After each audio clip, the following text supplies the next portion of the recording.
Nous allons voir maintenant comment faire une sauvegarde de la bibliothèque Zotero. La même manipulation nous permettra aussi, en faisant un choix de format différent, de faire des échanges de références bibliographiques entre plusieurs logiciels. Vous pouvez faire une sauvegarde à partir d'une collection. Dans ce cas, il suffit de sélectionner la bonne collection, de faire clic droit, exporter la collection. Vous pouvez aussi faire cette opération à partir de références sélectionnées. Il suffit alors de les sélectionner, toujours faire clic droit, puis exporter les documents sélectionnés.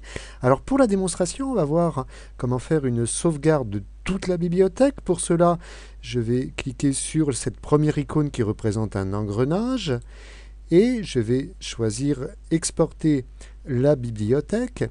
Alors ensuite, tout dépend du format que vous allez choisir.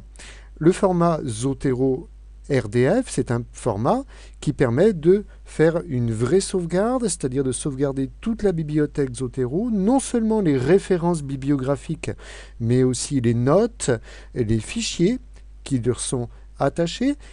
Vous pourriez choisir un autre format de sauvegarde. Il y en a beaucoup, je ne vais pas tous les passer en revue, mais sachez par exemple que le format RIS, le format BibTeX sont des formats qui vous permettraient d'exporter des références bibliographiques et que les références bibliographiques pour les faire passer d'un logiciel de gestion de références bibliographiques comme Zotero à un autre logiciel comme Mendeley ou EndNote.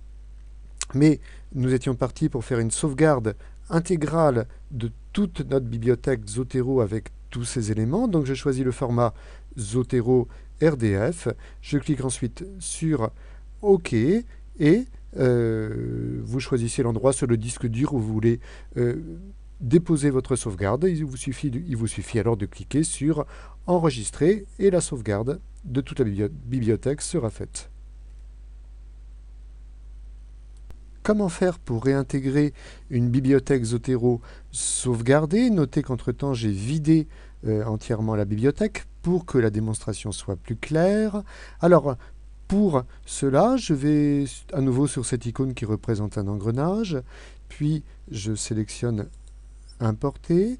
Il faut choisir le fichier mabibliothèque.rdf. Lorsque vous faites une sauvegarde de la bibliothèque, Zotero fait toujours les mêmes types de fichiers. Donc vous retrouverez toujours ce fichier mabibliothèque.rdf qu'il faut sélectionner. Puis ensuite je clique sur Ouvrir. Et vous voyez, l'importation est en cours. Alors, comme on avait fait une sauvegarde complète, s'il y avait des fichiers PDF dans la bibliothèque, ben vous retrouveriez aussi vos fichiers PDF. On retrouve donc tout à l'identique, simplement, Zotero a la bonne ou la mauvaise idée, lors d'une importation d'une bibliothèque, de reconstituer, de refaire une collection parente qui s'appelle Ma bibliothèque.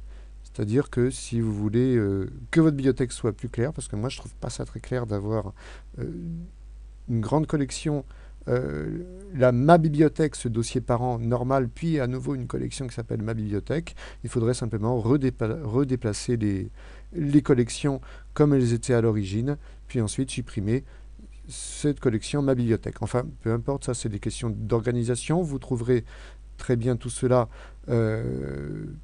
par vous-même. On a bien remarqué que la bibliothèque avait été correctement réintégrée et c'est l'essentiel.